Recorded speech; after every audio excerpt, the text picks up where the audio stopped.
Doctor Sreevarma ஆயுள் தரும் ஆயுர்வேதா அறுவை சிகிச்சை இல்லா குணம் ஆயுள் கால நிவாரணம். மிஸ்டர் கோல்ட் கடலை தான் வாங்குறேன். ஏன் தெரியுமா? சாதாரண ஆயிலை விட சமையல் டேஸ்டாவும் இருக்கும், ஹெல்தியாவும் இருக்கும். Unlock your child's potential at SV High School, where learning meets excellence. Enroll now. ஐம்பொன் சிலை வச்சிருக்கிறோம், கற்சிலை வச்சிருக்கிறோம், கடவுள் செஞ்சு வழிபாடுலாம் பண்றோம், அபிஷேகம்லாம் பண்றோம், ஆராதனை கோயில் கட்டி எல்லாம் பண்றோம். ஆனா அது ஒரு அடையாளத்துக்காக வச்சுமே தவிர அவர் உண்மையிலேயே இயங்குற இடம் நம்ம மனிதர்கள் உயிர்கள் தான் இயங்குறாரு. ஒருவருக்கு ஒருவர் ஏன் வணக்கம் செய்யணும்? உள்ள இருக்கிறது உயிருக்குள்ள சிவம். உங்களுடைய உருவம் இருக்கு, அந்த உருவத்துக்குள்ள உயிர் இருக்கு, அந்த உயிரினுடைய இயக்கத்துல இந்த பண்புகள்லாம் இருக்குது, அந்த இயக்கத்துல அன்பு வருது. அந்த அன்பு, அதனால அன்பும் சிவமும் வேறு வேறு இல்லை, அது ரெண்டும் ஒண்ணுதான் அப்படின்னு சொல்றாரு அந்த முதல் வரியில. திருக்குறள், திருமூலர் திருமந்திரம், இந்த நூல்லாம் நீங்க பார்த்தீங்கன்னா படித்தரங்கள்ல முறை, அந்த அமைச்ச முறைகள் ஒரே மாதிரியாவே இருக்கும். ஒரு குருக்கள் இருக்காருன்னா அவர் ஆகம விதியோ அந்த மந்திரங்களையோ தெரியாம ஒருத்தர் செய்ய முடியாது. அப்ப அதுக்குரியதை போய் நம்ம எப்படி கடவுள்னு சொல்ல முடியும்? அந்த செயல்பாட்டை எப்படி கடவுள்னு சொல்ல முடியும் அப்படின்னு சொல்லணும். ஏன் சொல்லணும்னா அந்த வகையில தான் திருமூலர் இதெல்லாம் ஒற்றுமைப்படுத்துறாரு. எனக்கு ஒரு அனுபவம் இருக்கு, உங்களுக்கு அந்த அனுபவம் இருக்குதா இல்லையான்னு எனக்கு தெரியாது. ஆனா நான் சொல்லும் போது நான் இதை தான் சொல்லுறேன்னு உங்களுக்கு விளங்குதுன்னா என் அறிவு உங்களுக்கு இருக்குதுன்னு அர்த்தம். ஐயா வணக்கம். வணக்கம். அன்பே சிவம் அப்படின்ற அந்த வார்த்தை சிவனடியார்கள் மத்தியில அதிகம் ஒலிக்கிற ஒரு வார்த்தையா இருக்கு. உங்களுடைய பார்வையில் அன்பே சிவம் அப்படிங்கிற வார்த்தை திருமந்திரத்தின் மூலமாக எவ்வாறு விளங்கி கொள்ளக்கூடியதாக இருக்கிறது? ஐம்பொன் சிலை வச்சிருக்கிறோம், கற்சிலை வச்சிருக்கிறோம், கடவுள்னு செஞ்சு வழிபாடுலாம் பண்றோம், அபிஷேகம்லாம் பண்றோம், ஆராதனை கோயில் கட்டி எல்லாம் பண்றோம். ஆனா அது ஒரு அடையாளத்துக்காக வச்சுமே தவிர அவர் உண்மையிலேயே இயங்குற இடம் நம்ம மனிதர்கள் உயிர்கள் தான் இயங்குறாரு. அவருடைய இயக்கத்தை எங்க பார்க்கணும்? உயிர்கள் இடத்தில் தான் பார்க்கணும். இறைவனை பரம்பொருளை பார்க்க வேண்டிய இடமே உயிர்களுடைய நிலையில தான் அதை பார்க்கணும். அப்போ அதெல்லாம் அடையாளத்துக்கு இது நாம் ஏன் அதை போயெல்லாம் வழிபடுறோம், அதை ஏன் போய் அபிஷேகம் பண்ணுறோம், ஆராதனை பண்ணுறோன்னா நமக்குள்ளே இருக்கிற இறைவனை நம்ம கண்டுபிடிக்காததுனால, நமக்குள்ளே இருக்கிற இறைவனை நம்ம உணராததுனால, நமக்கு யாரும் உணர்த்தி நமக்கு வழி காட்டாததுனால, குருமார்கள் நமக்கு இருந்து காட்டாததுனால அவங்க வேறு மாதிரி காட்டிட்டாங்க. ஏன்னா நமக்கெல்லாம் அவ்வளோ சீக்கிரது 1000ல் ஒருத்தர், கோடியில் ஒருத்தர், கோடானு கோடியில் ஒருவர்னு தான் அந்த ஞானிகள்லாம் வந்தாங்க. அப்போ அவங்களாம் பெற்றுட்டாங்க. ஆனால் அவங்களாம் இந்த கோயிலுக்கெல்லாம் வருவாங்களேன்னா வரமாட்டாங்க. ஏன் வரமாட்டா? இறைவனையே அவங்க இறைவனாகவே மாறிட்டவர்கள். ஞானிகள்லாம் இறைவனாகவே மாறிடுவாங்க, அந்த தன்மையில் மாறிடுவாங்க. அந்த வகையில் சிவம், அன்பு அந்த ரெண்டுத்தையும் மனிதரிடத்தில் பார்க்குற போது ஒரு மனிதரை சிவமாக, அதனால தான் உயிருள்ள அந்த உடலும் உயிரும் இருக்கின்ற போது ஏன் வணங்குறோம்னா, நம்ம நம்ம ஏற்கனவே நம்ம திருமூலரை பற்றி பேசும்போது வணங்கும் போது நான் எதையும் வணங்கலாமா, உள்ளே இருக்கிற சிவத்தை வணங்குறேன். அப்போ ஏன் மொத்தரை வணங்கணும்னா ஒருவருக்கு ஒருவர் ஏன் வணக்கம் செய்யணும்? உள்ளே இருக்கிறது உயிருக்குள்ள சிவம். உங்களுடைய உருவம் இருக்கு, அந்த உருவத்துக்குள்ள உயிர் இருக்கு, அந்த உயிரினுடைய இயக்கத்துல இந்த பண்புகள்லாம் இருக்குது, அந்த இயக்கத்துல அன்பு வருது. அந்த அன்பு, அதனால அன்பும் சிவமும் வேறு வேறு இல்லை, அது ரெண்டும் ஒண்ணுதான் அப்படின்னு சொல்றாரு அந்த முதல் வரியில. அன்பும் சிவமும் இரண்டும் ஒன்றுதான், வேறு என்று சொன்னா அறிவில்லைன்னே சொல்றாரு. அறிவில்லைன்னு சொல்லும்போது, நம்ம ஒருவரை சொல்லும்போது உனக்கு அறிவில்லைன்னு சொன்னா கோபகரமா வராதா? பல்லான்னு வராத விட்டு தவறு வீங்கிடும். யாரை பார்த்து அறிவில்லைன்னு சொன்னது? ஆனால் அறிவில்லைன்னு சொல்லும்போது ஏன் நம்ம கோபப்படுறோம்னா அது உண்மையிலேயே இருக்குது, அது இல்லைன்னு சொல்கிற அந்த சொல்லில் நம்ம திட்டும் போதோ இல்லை ஒரு வையும் போதோ நம்ம சொல்லிடுறோம். ஆனால் அறிவு எல்லாருக்கும் இருக்குது. அறிவு இல்லாமல் எந்த உயிரும் இல்லை. ஓரறிவில் இருக்கு. ஒரு புழு கொசுவிலிருந்து இருக்குது. எல்லா உயிர்களுக்கும் அறிவு இருக்குது. ஆனால் நமக்கு 6 அறிவு, மற்றவைகளுக்கெல்லாம் ஓரறிவுலேருந்து மணிவாசகர் அடுக்குவார். அப்படி இருக்குது. இருந்தாலும் நம்மளை பார்த்து அறிவு இல்லைன்னு ஓரறிவுள்ள புழுக்கே இருக்குது அந்த அறிவுன்னு சொன்னால் வாழ்வதற்குரிய அறிவு, அது வளர்வதற்குரிய அறிவு, அது இயக்கத்தில் இருக்குது. இயக்கத்தில் இருக்கிறதெல்லாம் அறிவு இருந்தால் தான் இயங்கும், இல்லைன்னா இயங்காது. பசிக்கு தேடும், வாழ்வதற்கு நல்ல இடம், நமக்கு இடம் வேணும்னா நம்ம தேடுவோம். அப்போ இருக்க இடம், உடுக்க உடை, இதெல்லாம் நம்ம தேடுகின்ற ஒரு முயற்சி வருது. அப்போ உயிர்களுக்கு தான் அதெல்லாம் வரும். அப்போ அது மாதிரி எல்லா உயிர்களுக்கும் அறிவு இல்லாமல் தேட முடியாது. அப்போ அந்த அறிவு இருக்குது. ஆனால் இவங்க ஜென்ரலாக என்ன, ஒரு பொதுவில் ஒரு பிரச்சனை வரும்போது அந்த அறியாமை இருக்கும் ஒருத்தர்கிட்ட. அந்த அறியாமை இருக்கிற போது உனக்கு அறிவு இருக்குதான்னு கேட்பாங்க. ஆனால் அது உண்மையிலேயே அவர் கேட்டது சரி. ஆனால் அவர் கேட்டது எப்படி கேட்டிருக்கணும்? எப்பா நீ அறியாமல் இருக்கிறப்பா, அப்படின்னு தான் கோபம் வந்திருக்காரு. அவர் அடிச்சிருக்க மாட்டார். அறிவு இல்லையா, நேரடியாக கேட்டால் கோபம் வந்து அடிக்கிறார். கொச்சையாக பேசும்போது அவருக்கு அறியாமல் இருக்கிறப்பா, இந்த விஷயத்தை நீ தெரிஞ்சிக்கோ அப்படின்னு சொன்னால் அவர் கோபம் வராது. அப்போ திருமூலர் இதை தெரிஞ்சு தான் அறிவிலர் அப்படின்னு சொன்னார். அறிவிலர் என்பது இந்த வார்த்தை எப்படி எடுத்துக்கிட்டோம்னா அறியாமல் இருக்கிறாங்கன்னு எடுத்துக்கணும் நாம். அவர் ஆனால் நான் திருமூலர் நமக்காகவே அந்த வரி அப்படி போட்டார். திருமூலர் அன்பை பற்றி சொல்லியிருக்கிற மாதிரி அவருக்கு பின்னாடி வழி வழி வந்தவர்களும் அடிவற்றி நிறைய சொல்லியிருக்காங்க. அன்பை பற்றி சொல்லாத ஒரு ஞானி இருக்கவே முடியாது. இறை வழிபாட்டில் அதுலேயும் சிவ வழிபாட்டு எல்லா வழிபாட்டுக்குமே அன்பு தான் முக்கியம். வழிபாடுன்னு சொன்னாலேயே அதில் அன்பு தான் முக்கியம். அந்த அன்பை அந்த அன்பை தொடாமல், அது ஒரு பண்பு பெயர். அது அன்பு என்பது ஒரு பண்பினுடைய ஒரு குணநலன்களில் வருகின்ற நிலையில் ஒரு பண்பு பெயராக தான் அது அமையும். அப்படி அந்த பண்பில் அன்பை ஏன் எடுக்கிறார் அப்படின்னு சொன்னால் 8 குணம்னு என்ன சொல்லுவார் திருவள்ளுவர்.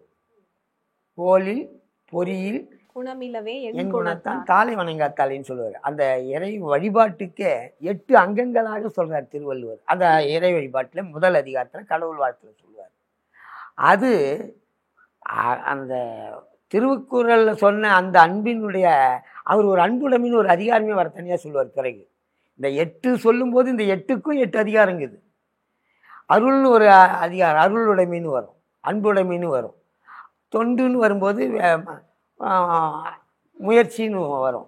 அப்போ அன்புக்கு திருமூலர் வகுத்துறார். திருக்குறள், திருமூலர் திருமந்திரம், இந்த நூல்லாம் நீங்கள் பார்த்தீங்கன்னா படித்தரங்களில் முறை அந்த அமைச்ச முறைகள் வந்து ஒரே மாதிரியாகவே இருக்கும். யாக்கை நிலையாமை, செல்வம் நிலையாமை அப்படின்லாம் சொல்லுவாங்க. அப்போ நிலையாமை என்பதெல்லாம் வரிசைப்படுத்துகிற மாதிரி இந்த நிலையாமையில் இவர் சொன்னார், அவரும் சொன்னார், பட்டினத்தார் சொன்னார், அவங்களாம் பொதுவாக அதிகாரமாக பகுக்கலைன்னாலும் கூட திருக்குறளும் திருமூலர் திருமந்திரமும் ஒரே மாதிரி பகுக்கப்பட்டிருக்கும். அந்த அமைப்பு, அதிகார முறை அமைப்பெல்லாம். அந்த வகையில் திருமூலர் அன்பை பற்றி சொல்லும்போது எப்படி சொல்கிறாருன்னு ஒரு பாடலை பார்க்கலாம்.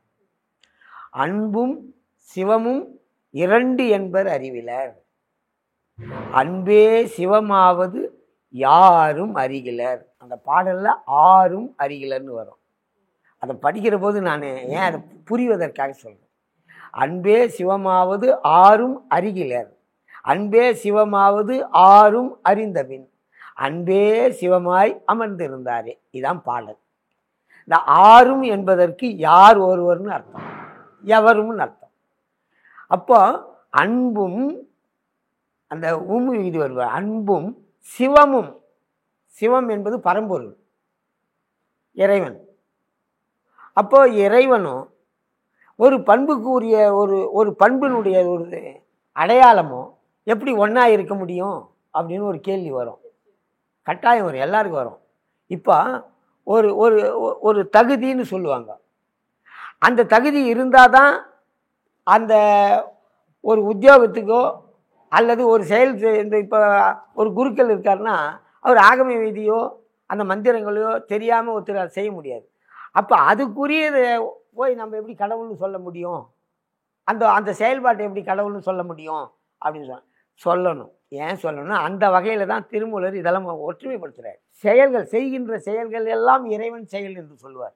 கர்மயோகம்னு சொல்லுவாங்க. செயல் செய்வது அதை இறைவன் செயல்னு சொல்லுவாங்க. இறைவன் எப்படி செயல்? இயற்கை இயங்குது, வான்வெளி இயங்குது, இயக்கம் எல்லாம் இறைவனுடைய செயல். அந்த 5 பூதங்களும் இயங்குவது இறைவனுடைய செயல். அப்போ மனிதர்களுக்குள்ளே இயங்குவதும் இறைவனுடைய செயல். ஏன்னா மனிதருக்குள்ளே இறைவன் இருக்கிறான், அந்த ஆன்மாவுக்குள்ளே இறைவன், அந்த ஆன்மா என்கின்ற உயிருக்குள்ளே இறைவன் இருந்து அந்த செயல்பாடு செய்யும்.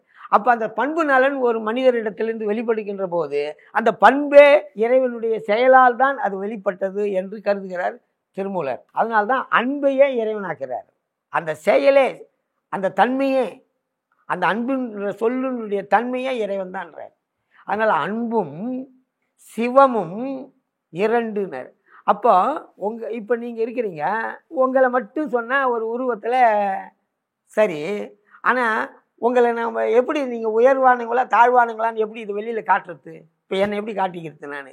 அப்போ என்னிடத்தில் நல்ல ஒழுக்கங்கள், நல்ல நெறிகள், நல்ல செயல்பாடுகள் இருந்தால் தான் அந்த நல்லவன்ற சொல்லுவதற்கு வரும். அப்போ சொல்லும்போது எனக்கு அந்த செயல்பாட்டை வச்சு தான் என்னுடைய மதிப்பு நிர்ணயிக்கப்படுகிறதே தவிர நான் வெறும் உருவத்தால் மட்டும் இருந்தால் அது பயனில்லை. அப்போ இறைவனுடைய திருவருள் எப்படி இருக்குதுன்றதை அவங்க காட்டும்போது மனிதர்கிட்ட கொண்டு வந்துடுறார் அந்த இறைவனை. இப்படி அதை கொண்டு வரணும். திருமூலர் ஒரு மனிதரிடத்திலேயே இறைவனை கொண்டு வரார். மனிதனும் தெய்வமாகலாம் சொல்கிற அந்த சொல்லில் அந்த மனிதனை தான் தெய்வமாக கொண்டு வந்து முதல்ல பார்க்குறார். அந்த பாட்டுக்கு கொண்டு வந்த பிறகு தான் இந்த வரியே அவர் தொடங்குறார். அன்பும் சிவமும். அன்பு என்பது ஒரு ஆள் இல்லை, ஆனால் சிவம் என்பதுக்கு ஒரு அடையாளம் வச்சுட்டோம். இவர் கடவுள் அப்படின்னு பரம்பொருளுடைய பெயரை சிவம்னு சொல்கிறோம். சிவம்னு சொன்னால் அந்த இறைவனை தான் கருதுவாங்க. ஆனால் அன்புன்னு சொன்ன இறைவனை கருதுவாங்களா? நடைமுறையில் கருத மாட்டாங்க. அப்போ அந்த இறைவனிடத்தில் எது வெளிப்படணும் அப்படின்னு சொன்னால் அன்பு வெளிப்படணும். இப்போ நாமெல்லாம் மனிதர்கள், நம்மக்கிட்டலாம் அன்பு வெளிப்படுதுன்னா நாமும் இறைவனாக கருதி அன்பாக நாமளும் ஒருத்தருக்கு ஒருத்தர் பழகிறோம், பேசுகிறோம், அன்பாக இருக்கிறோம். இந்த அன்பு நமக்குள்ளே இல்லைன்னா நம்ம மனித வாழ்க்கையை சிறக்காது. அப்போ நம்மளுடைய அன்பை எப்படி இறைவன் இங்கே வந்து நம்ம பழகுவதற்கும் வாழ்வதற்கும் உலகில் இயங்குவதற்கும் எப்படி செயல்படுகிறோமோ அதுபோல் இறைவனுடைய செயல் பேரன்பு. அவர் நமக்கு உள்ளே இருந்தும் இயங்குறாரு, அவர் வெளியில இருந்தும் இயங்குறாரு. இப்போ வந்து அறிவு இல்ல அப்படின்ற மாதிரியான வார்த்தைகளை நம்ம சொல்லும் போது கோபம் வருதுன்னு சொல்றீங்க இல்லையா? அப்போனா அந்த அவர்களுக்கு என்ன மாதிரியான அறிவு இல்லை அப்படின்னு சொல்றீங்க? அந்த அறிவு அப்படிங்கிறது என்ன? அது எப்படி சொல்லணும்னா, எனக்கு ஒரு அனுபவம் இருக்குது, உங்களுக்கு அந்த அனுபவம் இருக்குதா இல்லையான்னு எனக்கு தெரியாது. ஆனால் நான் சொல்லும்போது நான் இதை தான் சொல்லுறேன்னு உங்களுக்கு விளங்குதுன்னா என் அறிவு உங்களுக்கு இருக்குதுன்னு அர்த்தம். எனக்கு ஒன்று தெரியுது, உங்களுக்கு தெரியுமா தெரியாதான்னு எனக்கு தெரியாது. ஆனால் அதை நான் சொல்கிறேன், நான் அதை அந்த கருத்தை நான் சொல்கிறேன். ஆமாம் யா, சரி, ரைட்டு தான் அப்படின்னு நீங்கள் சொல்கிறீங்க இல்லையா? அப்போ அந்த கருத்து உங்களுக்கு தெரிஞ்சிருக்குதுன்னு அர்த்தம். அப்போ எனக்கு அந்த கேள்வி கேட்குற போது நீங்களும் தெரிஞ்சிருக்கிற போது தான் அந்த கருத்து சரின்னு நீங்கள் ஒத்துக்கிறீங்க. அப்போ இருவருக்கும் அந்த விஷயம் தெரியுது. இது இந்த தெரிந்து கொள்ளுகின்ற விஷயமே அறிவினுடைய பிரதிபலிப்பு. ஒரு எனக்கு இருக்கிற அறிவு உங்களுக்கு இருக்குது. அப்போ நமக்கு இதே போல் இன்னும் மூன்றாவது ஆள் வரும்போது நாம் 2 பேரும் பேசுகிறோம், மூன்றாவது ஆள் இதில் வராரு. உங்களுக்கு தெரிஞ்சுது, அப்போ அவருக்கு தெரியுமான்னு ஒரு மூன்றாவது கேள்வி வருது.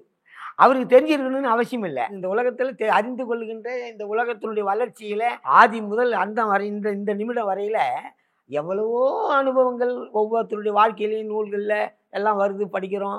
காலந்தோறும் புதிய புதிய செய்திகள், புதிய புதிய கட்டுரைகள், ஆக்கம்லாம் வருது. ஆனால் இவ்வளவு நாம் தெரிஞ்சுக்கிட்டோமா அப்படின்னு பார்த்தா கிடையாது. இப்போ வரலாறு சரித்திரம்லாம் உருவாகிறதெல்லாம் அப்படி தான். இப்போ இன்னைக்கு நாம் பேசுகிறோம். இந்த செய்தி 25 ஆண்டுகளுக்கு முன்னாடி பேசியிருப்பாங்களா, 100 ஆண்டுகளுக்கு முன்னாடி பேசியிருப்பாங்களான்னா பேசியிருக்க மாட்டாங்க. ஏன்னா நாம் இப்போ பேசுகிற இந்த கருவிகள், இந்த உலகத்தினுடைய இப்போ இருக்கிற வளர்ச்சியில் ஏற்படுகிற அந்த அறிவை பெற்றிருக்கிறோம் நாம். ஆனால் இதெல்லாம் என்னன்னே தெரியாது. 1000 ஆண்டுகளுக்கு முன்னே வாழ்ந்தவங்களுக்கு எப்படி தெரியும்? தெரியாது. அப்போ அறியாத ஒன்று என்பது நமக்கு அறிந்து கொள்வது தற்காலத்தில் நாம் வாழ்கின்ற காலத்தில் தெரிந்து கொள்வதை முன்னொரு காலத்தில் இது என்னன்னே தெரிஞ்சிருக்காது. அது ஒரு அறிவு. இதில் இன்னொன்று, இதில் நீங்கள் அந்த கேள்வி வரும்போது அடுத்த பதில் வருது பாருங்க. அறிகின்ற அறிவு, அறிவிக்க அறிவு. நான் உங்களுக்கு தெரியல, நான் மறுபடியும் சொன்னால் நீங்கள் விளங்கிக்கிறீங்க இல்லையா? அப்போ நான் சொன்னால் விளங்கிக்கக்கூடிய அளவுக்கு ஒரு பக்குவம் இருக்குதுனாலே அது ஒரு சிறப்பறிவு தான். இது நான் என்ன சொன்னாலும் உங்களுக்கு தெரிய போகிறதில்ல அப்படின்னா நான் சொல்ல முயல மாட்டேன். சரி, இது அவ்வளோதான் அப்படி. இது குருமார்கள் சொல்லுவாங்க, இது அவ்வளோதான், இது இவன் மூடன், இவன் சொன்ன ஏறல அப்படின்னு விட்டுடுவாங்க. குருமார்கள் கை விட்டுடுவாங்க. ஆனால் அறிவிக்க அறிதல் சைவ சித்தாந்தம். இது நான் சொல்கிறது அறிவிக்க அறிதல். உயிர்கள் தானே அறியாது, அறிவிக்க அறியும் உயிர்கள். அதை தான் சொல்லுவாங்க, 3 நிலையில் சொல்லுவாங்க. அது வினை கொள்கையில் வரும். தானே அறிவது. காரைக்கால் அம்மையார் ஒரு பாடல் சொல்கிறாங்க, அருமையாக சொல்லுவாங்க. என்னென்னா, அறிவானும் தானே. இந்த பாட்டு வருது பாருங்கள் எப்படி. இதெல்லாம் நான் சொல்ல வேண்டிய அந்த பாட்டு நீங்கள் கேட்கும்போது வருது பாருங்கள். அறிவானும் தானே, அறிவிப்பான் தானே, அறிவால் அறிகின்றான் தானே, அறிகின்ற மெய்ப்பொருளும் தானே, விரி சுடர்வார் ஆகாசம் அப்பொருளும் தானே அவன். இப்போ நான் அவன்னா விகுதியில் போனேன். அவள் சொல்லலாம். பரமேஸ்வரி, பரமேஸ்வரன், பரமேஸ்வரி, இது வேறு அது வேறு இல்லை, ரெண்டும் சேர்ந்தது தான். அதனால் ஆற்றல் ஒன்று தான். அதனால் அம்பாளாக இருக்கட்டும், அப்பனாக இருந்தாலும் சரி, அம்மாவாக இருந்தாலும் சரி, பாட்டு அவன் அப்படின்னா அந்த அம்மா ஏன் காரைக்கால் அம்மையார் சொன்னாங்கன்னா, காரைக்கால் அம்மையாரினுடைய உணர்வு அந்த இறைவன் மீது வருகின்ற போது அதீதமாக மேலே போச்சுன்னா அவங்களுக்கு இறைவனா அந்த வயதா அது என்ன நிலைன்னே தெரியாது. காரைக்கால் அம்மையார் ஞானி, மகா ஞானி.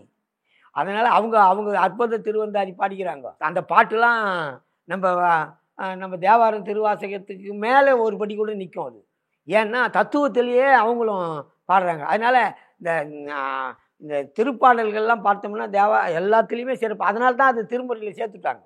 அதனால் தேவாரம் திருவாசகம் இதெல்லாம் ஒன்றும் ஒத்துருக்கு அந்த அருளாளர்கள் அவ்வளோ அழகாக பாடிக்கிறாங்க. அதில் காரைக்கால் அம்மையார் ரொம்ப சிறப்பாக பாடியிருக்காங்க. அதில் தான் இந்த பாட்டு வருது.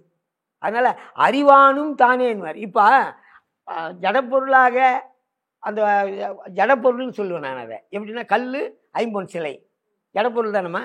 அது உயிர் இருக்கா? உயிர் இருந்தால் பேசாதா? பேசும். நம்ம அது பேசுகிற மாதிரி இருந்தால் இவங்க நிறைய டிமாண்ட் அப்பப்போ வாங்கி போடுவாங்கள்ல. இப்போ நான் ஒரு கடவுள் இப்போ நான் பேசிக்கிறேன், நான் எனக்கு எல்லா ஆற்றலும் இருக்குது, நீங்கள் கேட்டால் நான் கொடுத்துருவோம்ல. அப்போ அது அங்கே அது மாதிரி இல்லை. அது உருவத்தில் அப்படி இருக்குது அமைப்பு.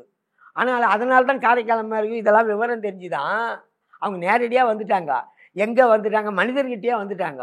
அறிவானும் தான் என்ன மனித உடம்புல உட்காந்துங்கிறான் இறைவன். அப்போ தானாகவே அறிகின்ற அறிவு, ஞானிகள்லாம் தானாக அறிகிற அறிவு. அப்போ அந்த அறிவு யார் தந்தது? பேராற்றல். பேராற்றல் எங்கே இருக்குது? உடம்புக்குள்ளே இருக்குது. அது வெளியிலே இருக்குது, உள்ளே இருக்குது. வெளியிலே இந்த இயற்கை மண்டலத்தில் இருக்கிற இறைவன் நம்ம உடம்புக்குள்ளேயும் புகுந்து இந்த அனுபவத்தை தரான். அப்போ இறைய இப்போ நமக்கு வெளியில் வெயில் காயுது, வெளியில் வெயில் காயுது, அங்கே போனால் நல்லா சுடும். நமக்கு ஒரு அறிவு வருது, இங்கே நிற்காத. இப்போ யார் சொன்னது? இறைவன் தான் சொல்கிறான், இங்கே நிற்காத, நீ நிழலுக்கு போ, அங்கே போய் நில்லுன்னா. அப்போ உள்ளே இருக்கிற அறிவு வெயிலில் நிற்கிற போது நிழலில் போன்னு சொன்னது யார்? நம்ம உள்ளே இருக்கிற உயிருக்குரிய அனுபவம். அந்த அனுபவமான இறைவன். நமக்குள்ளே இருக்கிற அனுபவமே இறைவன். அன்பு தொடர்பில் விலாவாரியா விஸ்தாரமா உலகத்துல இருக்கிற அவ்வளோ விஷயங்களையும் நம்ம இங்க பேசியிருக்கோம். இந்த நேரத்துக்கும் நேர்காணலுக்கும் ரொம்பவே நன்றி. நன்றி, வணக்கம். டாக்டர் ஸ்ரீவர்மா ஆயுள் தரும் ஆயுர்வேதா அறுவை சிகிச்சை இல்லா குணம், ஆயுள் கால நிவாரணம். மிஸ்டர் கோல்ட் கடலை எண்ணெய் தான் வாங்குறேன். ஏன் தெரியுமா? சாதாரண ஆயிலை விட சமையல் டேஸ்டாவும் இருக்கும், ஹெல்தியாவும் இருக்கும். Unlock your child's potential at SV High School, where learning meets excellence. Enroll now.